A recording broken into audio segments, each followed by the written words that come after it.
Hey, welcome back. Beautiful sunny day here in southern Manitoba, and we had a good rain. Things are slowly starting to dry up, and we're heading back out to the field to do some combining corn. Got some plots. A buddy of ours had a test plot on our field, and he's out there with the K2 Gleaner combine. So we're gonna do some. We can go see him and see how he's doing, and go from there. I'd like to thank all those who have subscribed. I'm at over 1,400 subscribers, and love hearing from you. Love seeing the likes. Give the video a thumbs up, subscribe, comment. I'd love to know where my viewers are from. It's cool to see where you guys are from, and hearing what your thoughts are. I've really enjoyed shooting these videos and showing you how we do things on our farm.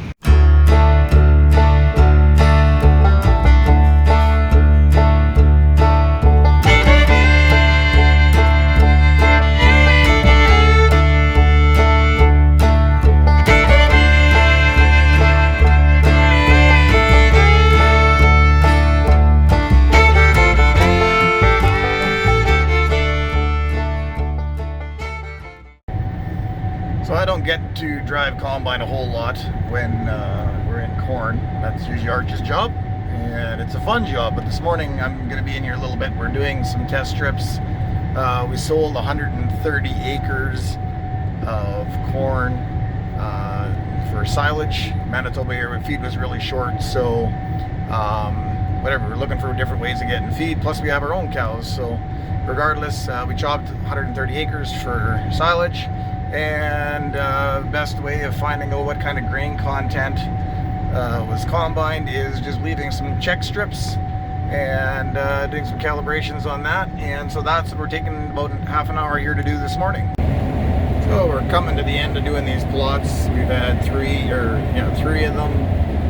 Differences in moisture ranging from 20 to 30%, and that's not really a surprise because we had some different. Well, the one part of the plot was actually a grain corn that got chopped. The rest of it was silage. So. All right, Garrett. So you're doing plots here. How many plots are there? We have roughly 1,400 plots at this location here. Okay. For the 1,400, there's 2 rows by roughly 20 feet long. We work on usually kind of a 1/1000th of an acre basis, so it's 17 feet 5 inches of corn on a 30-inch row. Okay. So 1,400, and are the plots mostly aimed towards the Canadian, Western, or the American market, or which market are you trying to? Yeah, all this is bred for Western Canada. Not to say some of these hybrids are sold in Quebec and probably Eastern Ontario, just basis maturity. But we're gunning for obviously the heart of Manitoba, and then as we move into Saskatchewan, Alberta, and BC as well. Okay. That's where these hybrids would fit. Converted K2 Gleaner. I think we've had this combine for 10 or 12 years, and it was built in Lexington, Illinois, by Scott Murphy and Associates. That's who converted the combine. But, yeah, so this is just the computer system that's in here, and this is kind of like in the background would be like an Excel spreadsheet. It's not GPS reference, but every time I hit enter, it knows it needs to advance to the next plot. So when you hear the grain stop, or yeah, when do you press the button? Yeah, so I know it's counting the plot right now. It weighs about 5 pounds at a time. Okay. And then usually if I'm at like the second count, like the second time it's weighed, I'll proceed into the next plot, because it gives the grain's not instantly up to the weight scale, right? So it takes time for it to get up into the hopper. Yeah.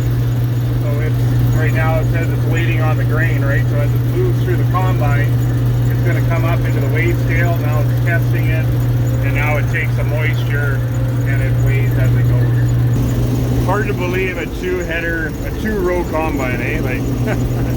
Yeah, and that's what I don't know if if this is the actual. I don't know if this header, was this a 3-row header or is this a true 2-row header? Yeah. Like, I don't know if on a small farm in the 70s if they would have ran like a 2-row header on this style of combine. It's very well possible. Yeah. We're not old enough enough candle to know that. No, we're too young. Hey, well, it's pretty neat to be out here watching that old Gleaner K2 combine do its thing, and to see how technology in farming has come such a long ways. But in the end, it still puts the grain in the hopper.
Well, looks like Peter and Daryl switched jobs. So Daryl's busy trucking, Peter's around the cart. Drying is going awesome. We are going around 600 to 700 bushels an hour, and combines are going pretty steady. Yields are still up there. We did a couple more plots with another neighbor, and the moisture on some of that stuff was in anywhere from 18% to 22%. So I really look forward to see what kind of varieties those are, and that's a lot. That'd be a lot nicer, and the yields are really good. So yeah, it's always good to collect more data and knowing what we need to grow for next year. How good is he?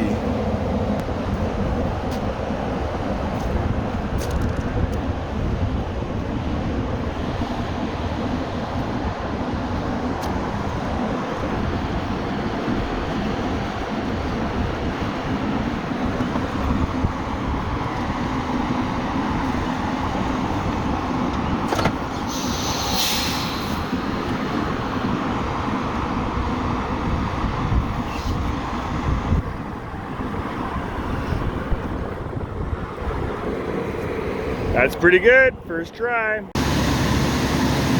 Well, it looks like we're gonna get the front hopper empty.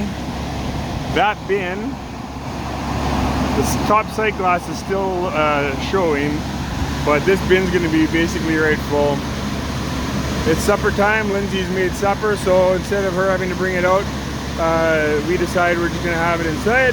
So Peter and Arch are on their way in, and we're gonna have supper and head back out after supper and load up the Super Bee and call it a week.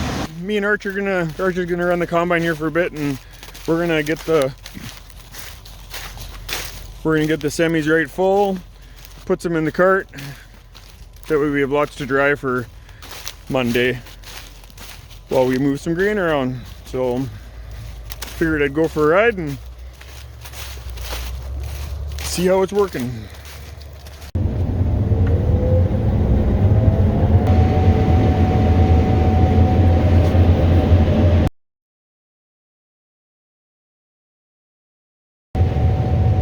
So we run cameras in here, and the one camera showing us behind, just to give us a view of behind the combine. And the other camera is in our hopper on the right hand side there, and that is giving us a view of the hopper when we're getting right full. So Arch doesn't get cab corn, which hasn't happened yet. So it's been close, I think, a few times, but he has not had it yet, thanks to the cab cam.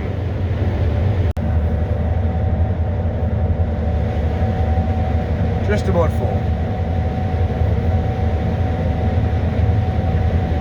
That's the camera showing us how full the hopper is.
Well, we had a pretty good day. That's a wrap. We got got Garrett's plots all cleaned up. We had some plots of our own that got done, and stuff that just takes some time. So we are pretty much full of grain. So we've got a lot of drying ahead of us. So hope you enjoyed the video. Give it a thumbs up, subscribe, and make some comments.